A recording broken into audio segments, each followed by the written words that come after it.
You're listening to the Results Driven Organizations podcast with Dr. Tanya Lowe, a podcast of curated conversations with C-suite leaders and those who support organizational growth and development. Get ready for inspiring interviews, educational lessons, and thought-provoking discussions that will challenge you to execute something new and innovative that will drive results in your organization. And now, here's Dr. Tanya Lowe. Hello, you're listening to episode 36 of the Results Driven Organizations podcast with Dr. Tanya Lowe. Using my results driven philosophy of strategy, leadership, teams, and customer experiences, I help organizations develop their best kept secret, their human capital.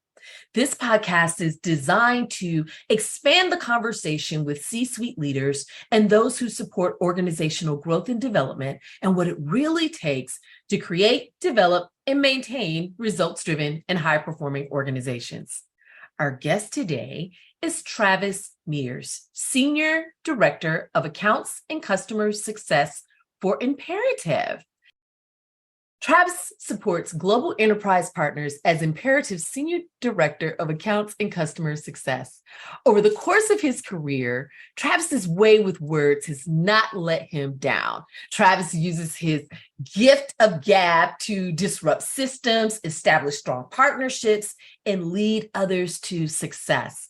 Travis believes the phrase, "We've always done it this way," is no longer the right way. I don't believe that either. Travis knows how to connect with people. His culmination of director level positions has truly shaped his experiences and thought leadership. He was chosen as a thought leader to participate in the first ever Unleash, which is a global accelerator program, bringing together 1,000 of the world's brightest talent from across the globe to achieve the 2030 United Nations Sustainable Development Goals. Travis pulls from diverse bodies of work to influence his passion for community impact. So here's a riddle for you. What do you get when you cross a former dean of students, wannabe part-time CrossFit coach, culinary connoisseur, and disruptive thinker? Just add 2 tablespoons of surprise, 1.5 tablespoons of wit, and a dash of intellect. Whisk it all together, and that's Travis. Travis, welcome to RDO. Tanya, thank you so much. So happy to be with you this morning. I am happy to have you here. We are going to have a great conversation. It should be no surprise that we're going to be talking about engagement today. Not a surprise at all, my friend. It seems to be the topic on everybody's minds these days. But before we get started, can you share with us who is Imperative and how do you use your genius to support them? Yeah. So Imperative, I've been with the company about 5 years. I've been part of the founding team. And ultimately, Imperative is about humanizing work and helping employees be more fulfilled in the workplace. And we do that through the power of conversations, Tanya. Our platform facilitates conversations between employees, supporting them with building relationships across the organization, busting down those silos, leaning in to create a greater sense of community, identifying what's truly important to them. And through their experience, they're committing to actions, Tanya, that actually matter to them in the moment, that have a sense of purpose and a sense of urgency behind them. And it really supports folks with really re-anchoring to their intrinsic drivers of motivation, feeling a greater sense of psychological safety, and being able to step forward as their full, authentic selves at work. I love it. I love it. Well, I'm sure we will be talking more about Imperative and learning more about how we can possibly play together. Yes, absolutely. And I love sharing, it may be new to my audience, but I love sharing new opportunities like this with my audience. So thank you for sharing that. So I'm going to jump right in. Let's do it.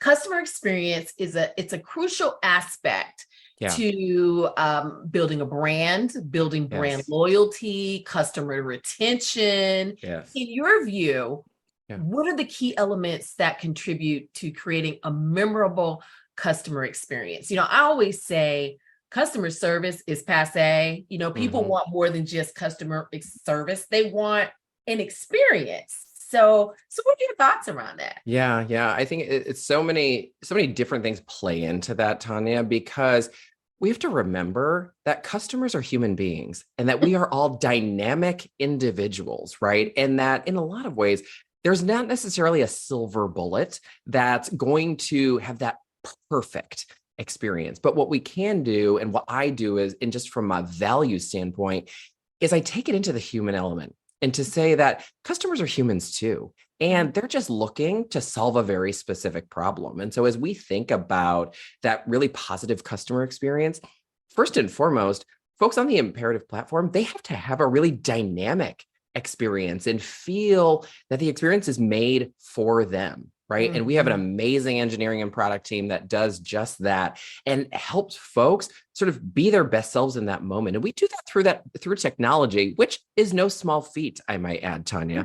But then, as you well know, right? But then the other side of the coin, when we think about partnerships, I have the privilege of working with some of the smartest folks currently working in HR today, from organizations like Zillow, like Hasbro, like other organizations that truly care about their employees. And ultimately, when I talk to my main partners, right, our program leaders, our chief HR officers, those folks, the goal there is that we have a really strong rapport. And at the end of the day, my hope is that they're seeing me as their friend, because people want to work with the people they like spending time with. And I will tell you that my goal every single time I get on a call with one of my main partners is to make sure they're having the best moment of their day, because I know that in their organizations, they're trying to solve some really big challenges. Tanya, I would say over the past 8 months or so, about 95% of our partners have gone through some sort of workforce transformation. And the folks who are in charge of that are the HR folks, and they've been going through it. And so if I can help them pull up from the challenges of day to day and make our interactions fun, friendly, human, but also get business done, then that's what I'm going to do. Yeah. I come from a mental health background. Yeah. And so, we call that person-centered. You create a person-centered experience, knowing that one customer, client, friend, if you will, may require something different from another person, client, or friend. And so I love that idea of customers are human too. And so when we're at the table with them or on the Zoom with them, we create this opportunity where we can carry some of that burden or lessen their load. And so that's what I think that's what makes a customer experience memorable, because people are going to remember, wow, when I was on the phone with Dr. Tanya, when I was on the phone with Travis, this happened. And they're only going to want to talk to us. Right. Right. And that's a little bit of a slippery slope, right? Because they do always want to talk with those folks. And, I think for me too, it's ensuring that my style and, values also permeate my team. And I do that through example and role modeling, Tanya, but I also empower my team to lean into relationships in the way that it feels best to them. I think something that I struggle with is that we always try to get to a one size fits all model. And, in my opinion, no human is the same, and no person is the same, and no organization is having the exact same problem, because the people they're working with are fundamentally different, right? And so that's the important piece, is really being agile and willing to evolve and be that chameleon in relationship, because to your point, different folks need different things. And if we can provide those things in a way that feels best to both of us, then why wouldn't we be doing that? Absolutely. You said something, you empower your team to build relationships. I love that, because as you were talking, I was thinking, we have to create a culture where creating this customer experience is important, but you said you model it and you empower them. You empower them to build these relationships. And I think Yeah. that in turn creates an amazing culture within any organization. So guys, if you're listening to this, jot these, I mean, these are some great nuggets already. Think about the organizations, or even when I talk about your customer service, I want you to think about your internal customer and your external customer. Many times we don't think about the people, our internal customers as our customers, but the same thing applies. Yeah, absolutely. And I think for so many years, we were living by the phrase, the customer is always right. And, that in some ways, sure, if folks are having a challenge and an issue, that's their lived experience. And we 1000% want to honor that. Right. And what I know to be true, based on all of my experience talking with these large organizations across the world, and personally as a human, I'm a former educator by training, Tanya. So this is, you and I are cut from the same cloth. Yes. And, I think at the end of the day, we have to recognize and realize that business moves at the speed of trust, right? Because of the relationships that we have with people. And these days, we have to look back at our own homes and clean up our own homes before we can invite anybody else into it. And so, it's really important that we start to think more about our teams, our employees, because if employees and I'm segueing us here, Tanya, to engagement, if our employees are feeling that they are cared for, they are going to work harder for us. And that's not to burn people out. Like, I want to make that very clear. The goal is never burn out. And if that's your goal, you really probably shouldn't be a leader, in my opinion. Mm-hmm.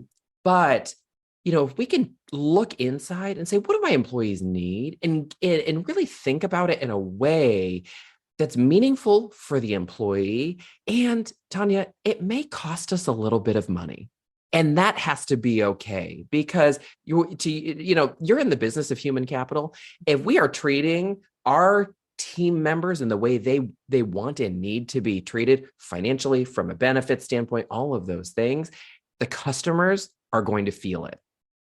You are, I wish people could see me. I'm like jumping out of my seat over here, because you're absolutely correct. Everything starts with not, them, it starts with me. It starts with my organization. It starts with the people in my organization. And so if people are getting their needs met, then our customers are going to be happy.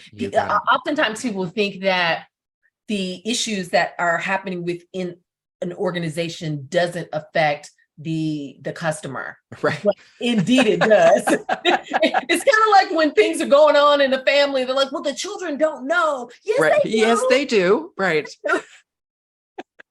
Well, and it's also, I love that you bring that up, because you're exactly right? If we think about just people as human beings, we don't take our personal hat off at work and we don't take our professional hat off at home. It's very much, those are aspects of our identities at the end of the day. And, it makes me think about, I was talking to a customer and a partner.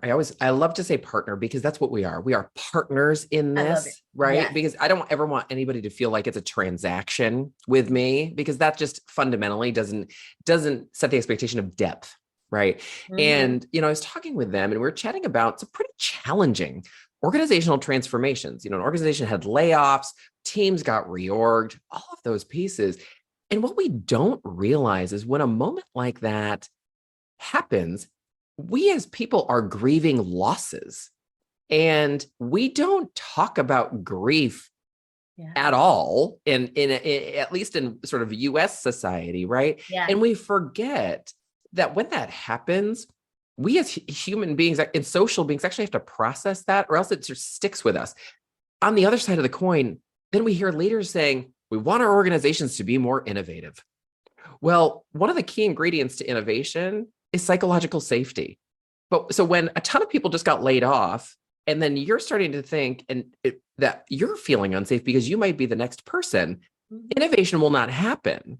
And so, it's these interesting things where I think leaders these days get narrowly focused on the one goal. And unfortunately, Tanya, it's the dollar sign. And yes, we live in a capitalistic society, and that's fine. And capitalism can be good, but it also can be very bad at times. And I think we have to have a balance when it comes to achieving organizational goals that are reasonable. There must be a balance. Exactly. There must be a balance. You can't separate the people, right? You cannot separate the people. I love the we are partners in this journey. Yeah. I love that because if we're partners, then I'm going to make sure that you have what you need. I'm going to make sure that I support you, and it's going to be vice versa. So, so I'm going to switch gears a little bit.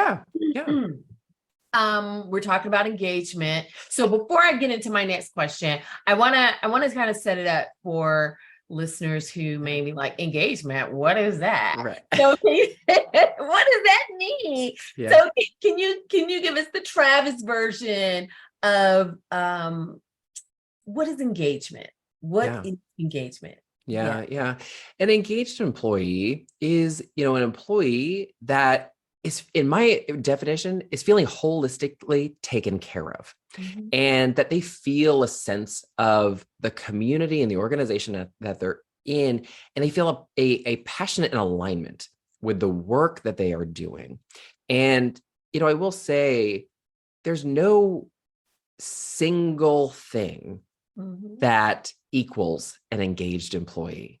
It is this recipe that is very individual at the end of the day. And I think that's the challenge with achieving that holistic element, is that it's an individual felt sort of experience for employees that organizations have been trying to crack the code on for a long time. And it's challenging, Tanya, right? Because we're all just so different.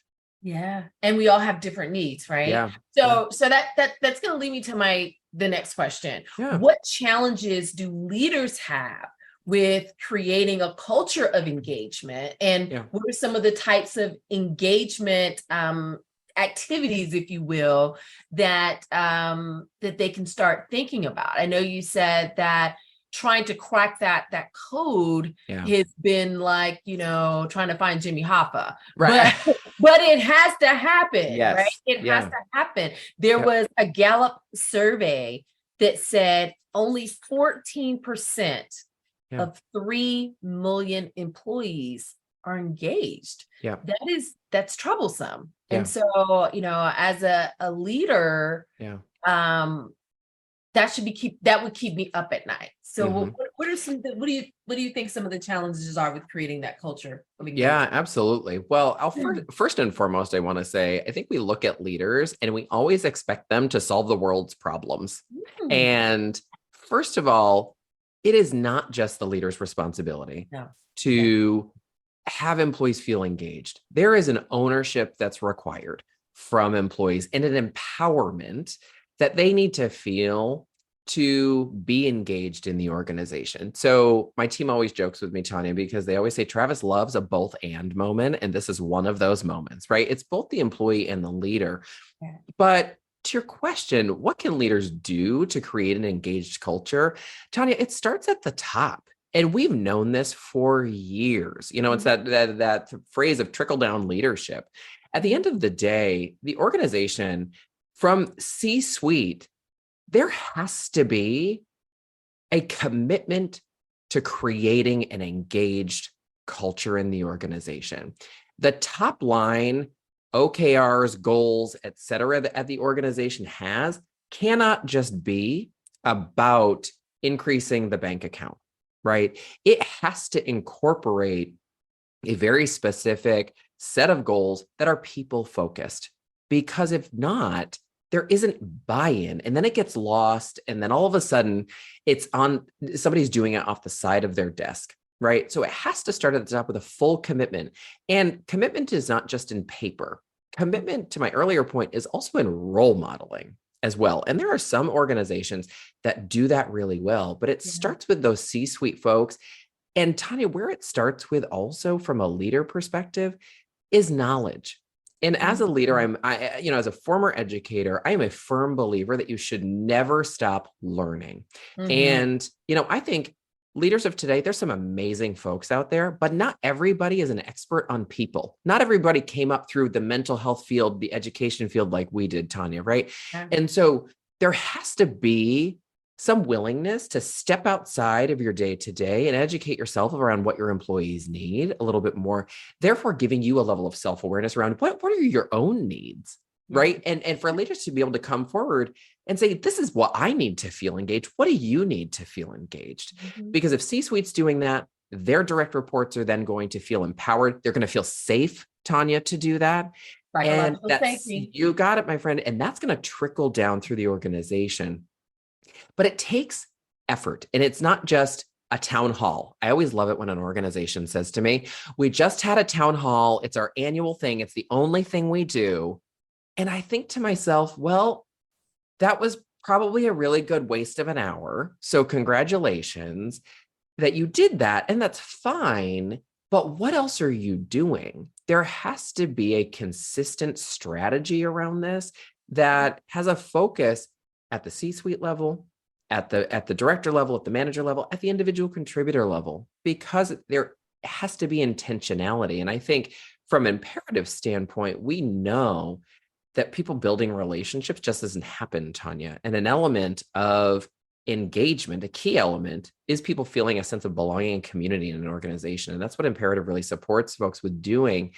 And we know, based on all of our research, that folks don't feel comfortable reaching out to folks and meeting people, and they don't know who to go and meet because organizations are so big. And so there has to be an intentionality around it and resourcing so that folks feel, to your point, safe stepping forward. Yeah. The strategy. There must be an executable strategy for people to, and it starts at the C-suite, right? Like you create this strategy, but it has to be modeled so that people feel safe, so that people can ask the questions, so that they know how to bond with their teams, so that they can feel a part of the organization. That's that B. People don't want to talk, they don't want to use the DEIB word. Oh my gosh. It's the B. It's the belonging that we all have. I mean, we all have been in places where we feel like, I don't know if I belong here, whether that's at work or in with your group of friends or wherever. But especially if you're at work and you don't feel respected, you don't feel valued, you're not gonna feel you're not gonna feel like you belong there, especially with hybrid and remote work. And so, as you know, remote work has become more prevalent. Oh, yes. It's impacting traditional methods of engagement. So what innovative approaches can leaders take to maintain high levels of engagement in a hybrid or fully remote work environment? What are you all doing? What are you doing as a leader? I love the question, Tanya, because I always chuckled a little bit. A year after we sort of came out of the posture of lockdown, organizations said we now have a best practice for hybrid work. And I thought to myself, nobody has a best practice at this point. We haven't been in this long enough to know what best practices are because we're still collecting data around these things. And I love me some data. Like, don't get me wrong. And we've got to test and learn. And I think to be able to understand what needs to be true for our organizations, right? Because every organization is very different. And some people value things a little bit differently. At Imperative, we do quarterly retreats. With our team, we have committed to coming together as a full team once a quarter for 2 days. And that's worked really well for us. And I will tell you, every time we do a quarterly pulse survey of our team. Every time we do that pulse, the number one thing folks are excited about are the retreats that we do on a quarterly basis. The other piece, Tanya, is we use our own product. So the imperative team utilizes our own product. I know this is shocking, but we utilize our own product to maintain those connections, because ultimately imperative is the tool that organizations can use to intentionally support their employees with having meaningful conversations, Tanya, because that's what builds relationships and it builds trust. And so that is what we do consistently. So on a quarterly basis, we have those quarterly retreats, and we also use our own product. And the other piece is that we give folks an option to go into the office if they would like to. And it's not forced. We're a fully remote organization. We do have an office space that folks can go into if they would like to. That's up to the employee. And some folks choose to, and they really enjoy it. And other folks primarily don't. And that's okay too. And there's never any sort of shaming or, passive aggressiveness that comes along with that. It's about preference. And if somebody's preference is one way, who am I to judge that? Right? That would be inappropriate for me to do that. And so I think for organizations, one, I think you need to know what your employees want and need. When I hear organizations saying, that they're forcing employees to come back to the office because they're concerned about productivity, what that says to me is that they don't trust their employees. And that starts with leadership. And that starts with a self-awareness for leadership to say, well, why don't I trust my employees? Why do I feel like I need to have this deep sense of control over them when, let's not forget, during lockdown, organizations were still making a ton of money and their goals were still being achieved. And so that's the other piece is I think we're still performing. Yes, my friend. Absolutely. I mean, fun fact, they were still performing.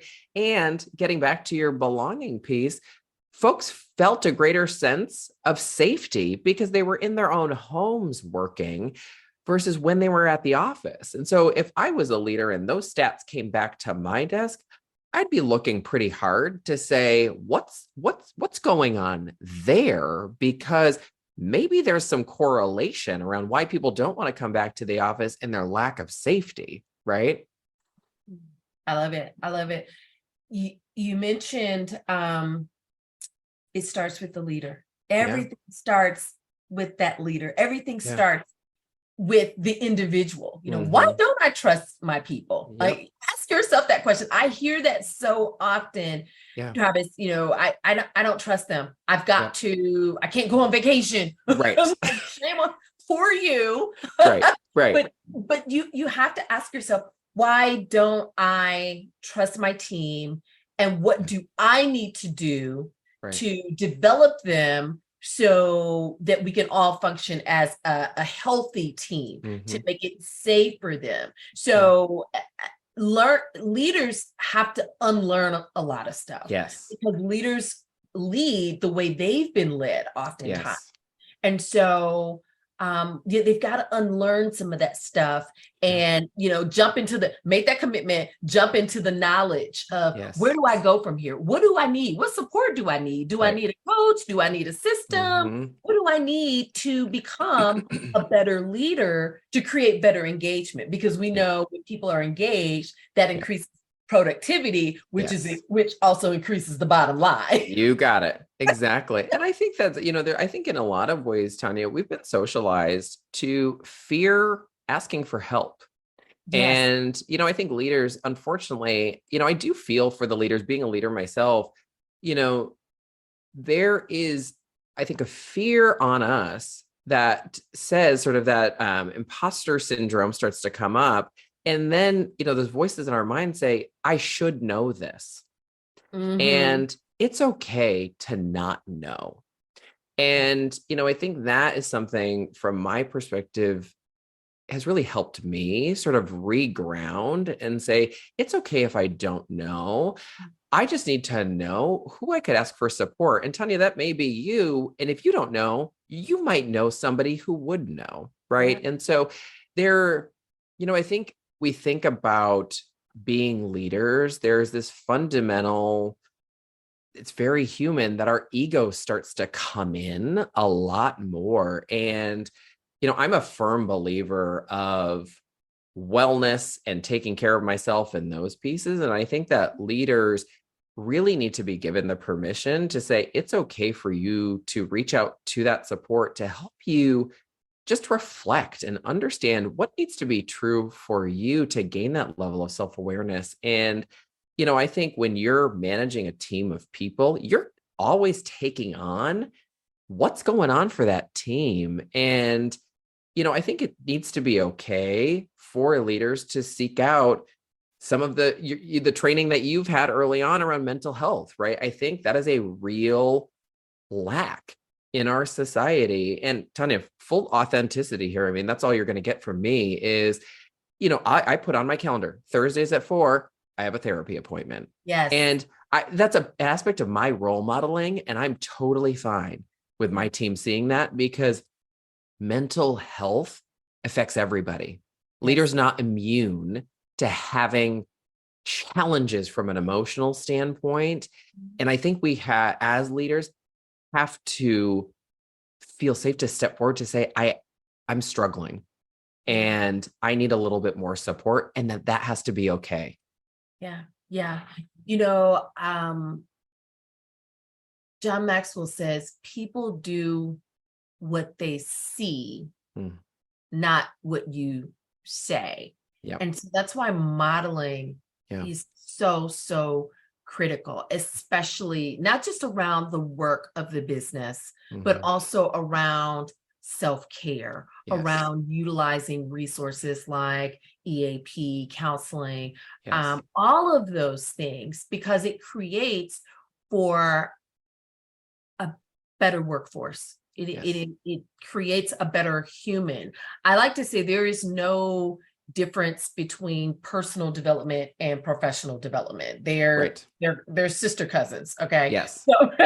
So if you improve yourself personally, it's going to help you professionally. But the key to that is not to keep it to yourself, or as the younger people say, don't gatekeep. No, you have to. No, you've got to spread the love. You have to spread the love. You have to share it and model it. Model it. If you say, well, we've got these services, or, we really want you to take advantage of XYZ, they don't know it's safe to do that unless they see it happening. So, which leads me to my next question. Yeah. Employee development and growth opportunities they're closely tied to engagement. And that's kind of what we've been talking about. What strategies can leaders employ to create a learning culture and provide pathways for advancement within the organization? So we've talked about, commitment and learning and utilizing the resources, but, are there some other things that you'd add to that? Some other ideas? Yeah, I think it goes back to our earlier conversation around there has to be a plan and a strategy and a commitment to talent mobility, right? I think it's interesting when organizations have a position open in another department, for example, and say it's marketing, but somebody has worked in customer success for a long time. I think there needs to be direct pathways and a commitment from the organization to look internally to support folks with their own growth and development, because there's a lot of amazing talent and folks out there and people who can do great jobs. And we have to ask ourselves the question, what's teachable, but what's not teachable, right? I think in some ways we look at opportunities in these very interesting ways that don't allow us to truly see our teams. And I think with that, Tanya, I think the point of the paragraph here is that it has to be intentional. Something that on imperative that we are working on now and building out for our customers is, our platform being able to support organizations with career development conversations, with guided conversations, Tanya, between manager and employee, so that those conversations can happen. Because we rely on managers, again, far too much, in my opinion. And those types of conversations are left to their own devices. Folks may say, we want you to have at least one a quarter, but you have to remember, a lot of managers have been promoted from being really good individual contributors. And so in those moments, they've not built those skills. And so, I think organizations, there's a big focus right now on leadership development and those pieces. And I think that is important, but it comes back to a commitment from the organization around how do they want to support employees with their growth and development. What are the resources available? We talk a lot about, organizations hiring executive coaches, for example, which is great and can be pretty costly for the organization. And so I always like to take the lens of what are the equitable solutions that everyone can have access to? Because if we're willing as an organization to raise all boats, ultimately the organization is going to be successful in ways we've never even realized. And when we keep resources at a certain level, one, it's not fair. And two, it doesn't set us up for success. And then we keep asking ourselves the question, why are employees leaving or why are they not engaged, right? I think when it comes down to it is we have to be willing to spend some capital on our folks. And, Tanya, I think one of the most frustrating things for me, if I'm going to be completely honest with you, is, over the past 8 months or so, at the end of Q4 last year, the economy started to tank and all these messages around, cut your budgets and save and all of that. Unfortunately, HR is, I equate it to like arts and music in schools. When budgets are tight, it's the first thing that gets cut. Yeah. And I think to myself, training and development, right? If you're cutting the resources for your people, we know it's true that they're not going to be better for it, right? And so I think we have to really shift our ways of thinking, Tanya, around how we spend and where we allocate the budget. And I think the other piece is we have to be okay not doubling our business every single year. Like that to me is one of the most detrimental things we can do to an organization because folks are taxed already. What's not going to help them feel untaxed is adding more to their workload.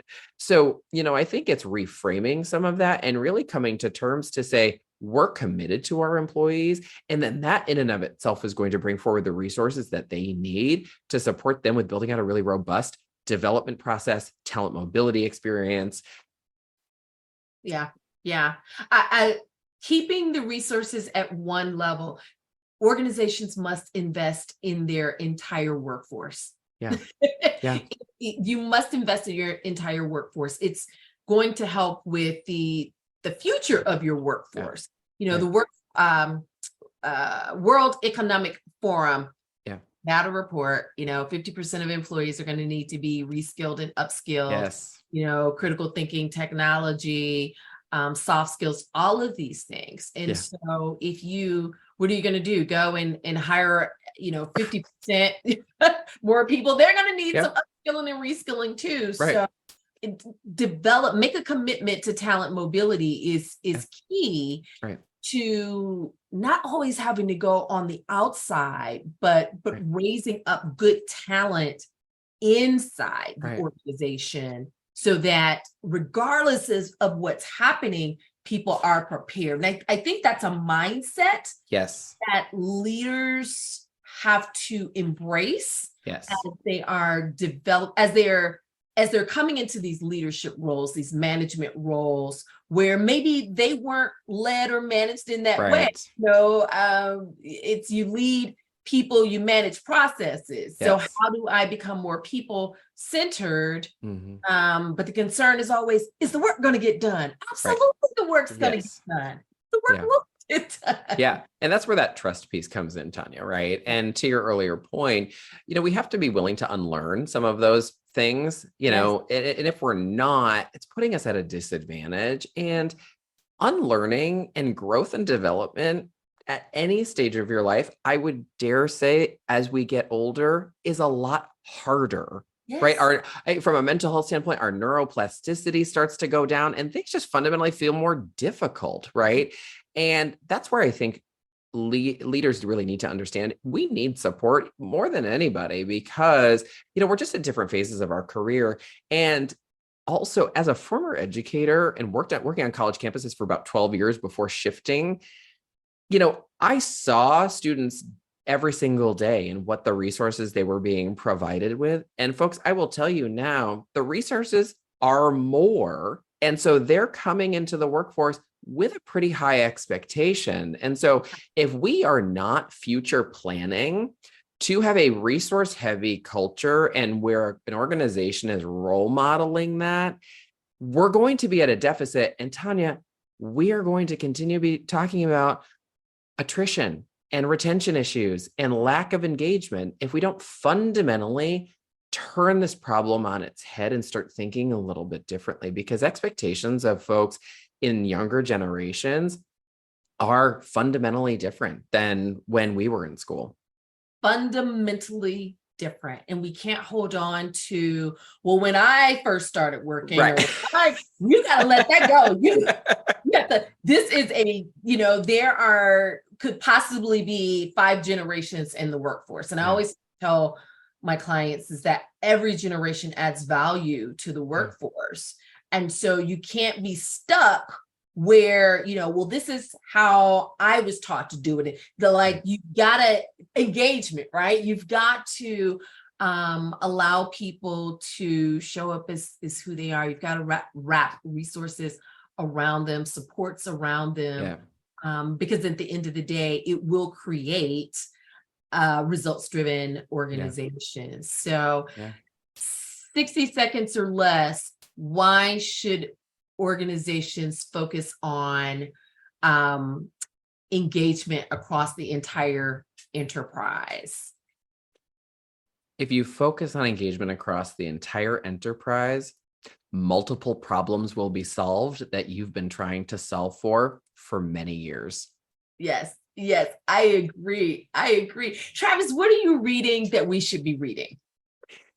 You need to pick up the book called Curious by Malcolm Blackwell. And Tanya, it talks about how from really early ages, we are taught to not be curious. And I think curiosity is one of those skills that we need more than ever right now, because the world has changed fundamentally. And we need to ask more questions versus making more judgments. Curious by Malcolm Blackwell. I think I'm going to have my students read that book as well, because we should ask more questions, make less assumptions. You got it, my friend. That is will it. Also help with your engagement. Yes. Yes, without question. Yes. I hope you enjoyed this episode. We've been chatting with Travis Mears, Senior Director of Accounts and Customer Success for Imperative. Visit the show notes to see how to connect with Travis. Be sure to grab a copy of Results Driven Organizations, the 4 Keys to a High Performance Workplace, and grab our special gift for you for being a valuable listener. Until next time. We hope you enjoyed this episode of Results Driven Organizations podcast with Dr. Tanya Lowe. Be sure to review the show notes for the resources mentioned, and don't forget to grab your free gift available at